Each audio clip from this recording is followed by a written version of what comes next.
We're just going to put the stand together now, and you can see those 4 mounting holes. They go on here and the back of the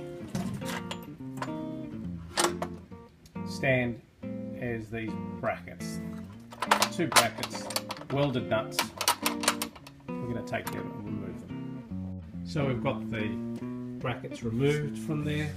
Then you just basically take your stand, and we'll just hold the stand up, bring it up to here, and put the nuts and the brackets in place, or the bolts on the brackets in place there.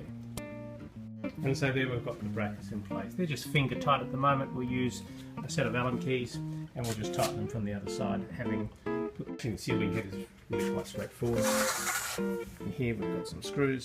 We're going to loosen them right off until the bracket comes off.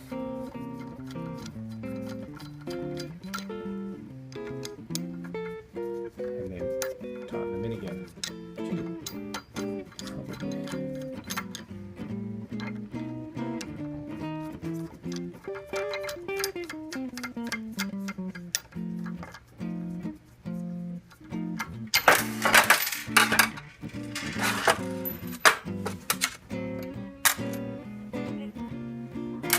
And then the sealing head just goes into there, and of course put the bracket back on and tighten that up.